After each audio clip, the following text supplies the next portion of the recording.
Deep state মানে পর্দার আড়ালের শক্তি। এই শক্তি না দেখা যায় না ধরা ছোঁয়া যায়। এই শক্তিটির কথা সাবেক প্রধানমন্ত্রী শেখ হাসিনা অনেক আগেই বলেছিলেন। তাকে ক্ষমতা থেকে সরানোর চক্রান্ত এই ডিপ স্টেট করেছিল, এমন অভিযোগ তিনি ক্ষমতায় থাকাকালেই করেছিলেন। কিন্তু বিরোধী পক্ষ সেটিকে কথার কথা বলেই মানতেন। শেখ হাসিনা পক্ষের লোকজন মনে করে এই ডিপ স্টেটের চক্রান্তই ছিল মেটিকুলাস ডিজাইন, যেটি কোটা সংস্কার আন্দোলনকে নিয়ে গিয়েছিল এক দফার সরকার পতনের আন্দোলনে। কিন্তু বিগত অন্তর্বর্তী সরকারের লোকজন এই অভিযোগ উড়িয়ে দিতেন। ডোনাল্ড ট্রাম্প স্বীকৃত ডিপ স্টেটের গুরু জর্জ সরোস কিংবা তার ছেলে বাংলাদেশে বন্ধু মোহাম্মদ ইউনূসের জন্য ছুটে এলেও ডিপ স্টেটের বিতর্ক তেমন একটা জমেনি অন্তর্বর্তী সরকারের আমলে। এমনকি কিছুদিন আগেও ব্রাকের মতো প্রতিষ্ঠান তাদের গবেষণা রিপোর্টে বাংলাদেশের ডিপ স্টেট কাজ করার কথা বললেও এই বিতর্ক তেমন একটা হালে পানি পায়নি। কিন্তু এতদিন যারা ডিপ স্টেটের মেটিকুলাস ডিজাইনকে তুড়ি মেরে উড়িয়ে দিতেন, সেই আসিফ নাহিদরা এখন বলছেন ডিপ স্টেট আছে, শুধু আছে না, তাদেরকে রীতিমতো অফারও দিয়েছিল। অন্তর্বর্তী সরকারের সাবেক উপদেষ্টা আসিফ মাহমুদ অবশ্য ডিপ স্টেটের নাম নিয়ে লুকোচুরি খেলল। কি অফার দিয়েছেন সেটি খোলাসা করেছেন। এই ডিপ স্টেট নির্বাচন চায়নি। যদি এ কথা সত্যি হয় তাহলে প্রশ্ন ওঠে, এনসিপি আর জামাতও যে নির্বাচন চায়নি, সেটি কি তাহলে ডিপ স্টেটের সাথে হাত মিলেই? বড় প্রশ্ন হলো, এতদিন শেখ হাসিনার পক্ষ থেকে ডিপ স্টেটের ষড়যন্ত্রের কথা বলা হচ্ছিল, আসিফ নাহিদ কি শেখ হাসিনার সেই কথার সত্যতাই তুলে ধরলেন? তার চেয়েও বড় প্রশ্ন উঠেছে, এতদিন পরে এসে কেন তারা ডিপ স্টেটের কথা বলছেন, নাকি তাদেরকে দিয়ে কেউ বলাচ্ছে? এমন সব প্রশ্নের উত্তর জানতে চলুন যাওয়া যাক বিশ্লেষণ। অন্তর্বর্তী সরকারের সাবেক উপদেষ্টা, যিনি বর্তমানে মোহাম্মদ ইউনূসের কিংস পার্টি এনসিপির মুখপাত্র আসিফ মাহমুদ সজীবুয়া, গত 26শে মার্চ দলীয় কার্যালয়ে এক আলোচনা সভায় বক্তব্য দেন। সেখানে তিনি ডিপ স্টেট নিয়ে বক্তব্য দিয়েছিলেন। যদিও তার 2 সপ্তাহ আগে এনসিপির আহ্বায়ক নাহিদ ইসলাম ওসমান হাদির হত্যাকাণ্ডের সাথে ডিপ স্টেট জড়িত বলে মন্তব্য করেছিলেন।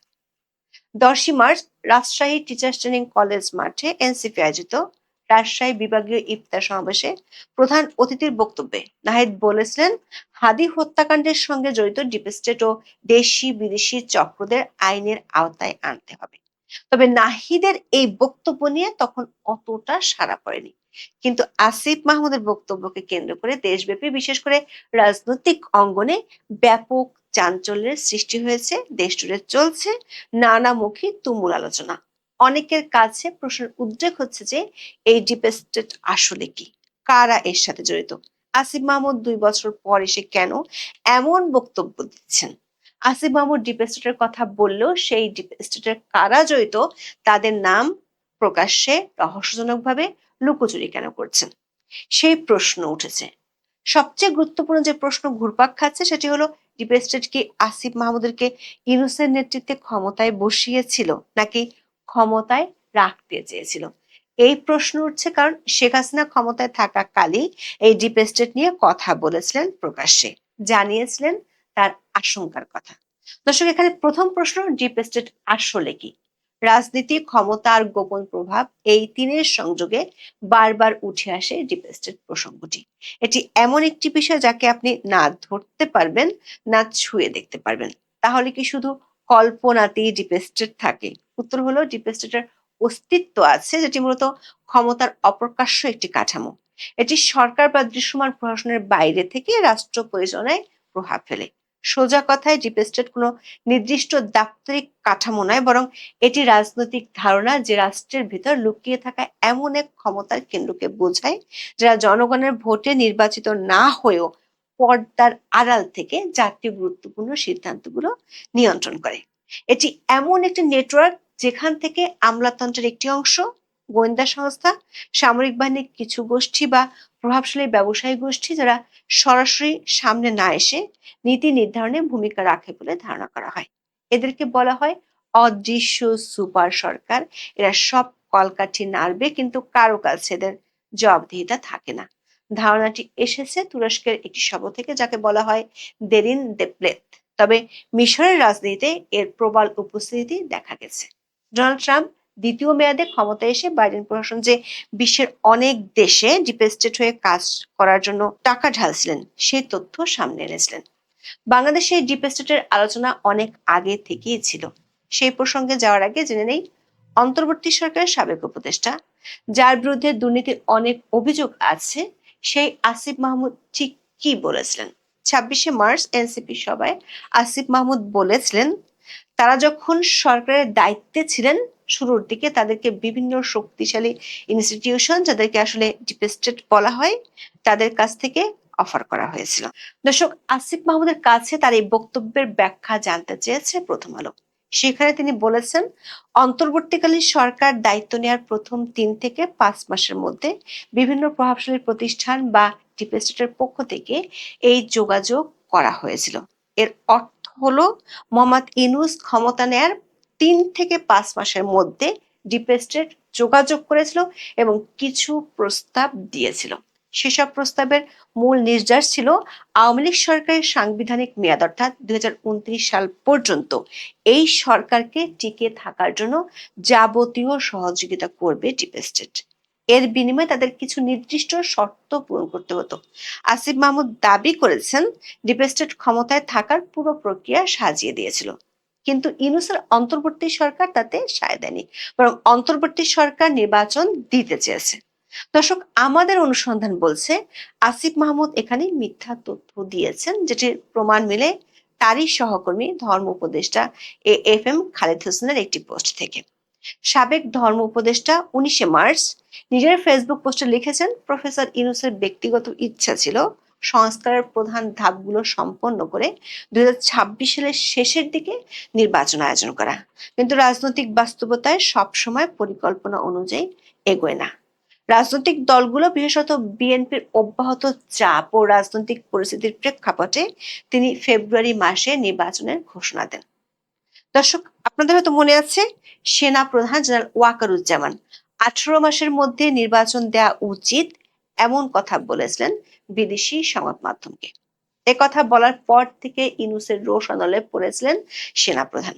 মোহাম্মদ ইউনূস যে নির্বাচন দিতে কত টালবাহানা করেছিলেন সেটি 18 মাসে বহুবার পরিষ্কার হয়ে গেছে। আসিফ মাহমুদ বলছেন, ডিপ স্টেট চায়নি 2029 সালের আগে নির্বাচন হোক। ফ্ল্যাশব্যাক করে দেখে নেওয়া যাক কারা জাতীয় সংসদ নির্বাচন চায়নি। এনসিপি নেতারা বলেছিলেন 12ই ফেব্রুয়ারি কোনো নির্বাচন হবে না, যদি হয় তাহলে অধ্যাপক ইউনূসকে জুলাই যারা মারা গেছে তাদের ফেরত দিতে হবে। জামাত ইসলামীর নেতারা নির্বাচন হলে দেশ অচল করে দেওয়ার হুমকি দিয়েছিলেন। তাহলে কি মোহাম্মদ ইউনূস, এনসিপি, জামাত ডিপ স্টেটের সহযোগী ছিল? অবশ্য মোহাম্মদ ইউনূসের 3 সহযোগী ডিপ স্টেট নিয়ে মুখ খুলতে রাজি হননি। সাবেক উপদেষ্টা সাখাওয়াত হোসেন এবং সৈয়দা রিজওয়ানা হাসান অনলাইন পোর্টাল চর্চার কাছে এ নিয়ে কোনো মন্তব্য করতে রাজি হননি। আরেক উপদেষ্টা মোস্তফা সরোয়ার ফারুকী বলেছেন, তিনি এ নিয়ে মন্তব্য করে আর কোনো সংবাদের শিরোনাম হতে চান না। বোঝাই যাচ্ছে ডিপ স্টেট নিয়ে বেশ অস্বস্তিতেই পড়েছেন ইউনূসের ঘনিষ্ঠজনেরা। আসিফ মাহমুদের বক্তব্যের সবচেয়ে ভয়ঙ্কর অংশটি ছিল নির্বাচনের রোড ম্যাপ নিয়ে। তিনি দাবি করেছেন যে ডিপ স্টেট কেবল ক্ষমতার অফারই দেয়নি, বরং তারা পুরো একটি কর্ম পরিকল্পনা নিয়ে এসেছিল, যে কিভাবে বিএনপি এবং অন্যান্য প্রধান রাজনৈতিক দলগুলোকে মাঠ থেকে সরিয়ে দেওয়া যায়। বিশেষ করে তারেক রহমান সহ বিএনপির শীর্ষ নেতাদের সাজাগুলোকে আইনি প্রক্রিয়ায় এমন ভাবে আটকে রাখা যাতে নির্বাচন হলেও তারা অংশগ্রহণ করতে না পারে। দর্শক, আবারও ফ্ল্যাশব্যাকে গিয়ে দেখা যাক, খালেদা জিয়াকে মুক্তি দেওয়া হয়েছিল শেখ হাসিনার পতনের পরপরই রাষ্ট্রপতির অর্ডারে। ফাঁসির দণ্ডপ্রাপ্ত নেতারা জেল থেকে বের হয়ে গিয়েছিল কয়েকদিনের মধ্যেই। দর্শক, মোহাম্মদ ইউনূসের শেষ দিকে অন্তর্বর্তী সরকারের 1.5 বছরের শাসনের একটি মূল্যায়ন রিপোর্ট দিয়েছিল BRAC institute of governance and development বা বিআইজিডি। গত 31শে জানুয়ারি সংস্থাটি তাদের রিপোর্ট প্রকাশ করে, যেখানে বলা হয় অধ্যাপক ইউনূসের পেছনে শুরুতে জনসমর্থন ছিল। তিনি চাইলে ব্যাপক সংস্কারের পক্ষে একটি অবস্থান নিতে পারতেন, কিন্তু শেষ পর্যন্ত যে যেদিকে দিয়ে চাপ দিয়েছে তিনি সেদিকে চলে গেছেন। সমঝোতা করে ফেললেন বিএনপির সঙ্গে, ছাত্রদের সঙ্গে বা আমলাতন্ত্রের সঙ্গে। বিআইজিডির রিপোর্ট অনুযায়ী যাদের চাপে ইউনূস বারবার সরে যেতেন তারাই ছিল ডিপ স্টেট। সে রিপোর্ট অনুযায়ী মোহাম্মদ ইউনূস যে মবের রাজত্ব তৈরি করেছিল, সে মব যেভাবে বলতো অন্তর্বর্তী সরকার সেভাবেই চলতো। দর্শক, আসিফ মাহমুদের ভাষ্য অনুযায়ী ডিপ স্টেট তাদের প্রস্তাব দিয়েছিল অন্তর্বর্তী সরকার দায়িত্ব নেওয়ার 3 থেকে 6 মাসের মধ্যে। অথচ 2024 সালের 23শে মে সাবেক প্রধানমন্ত্রী শেখ হাসিনা ডিপ স্টেট নিয়ে বক্তব্য দিয়েছিলেন।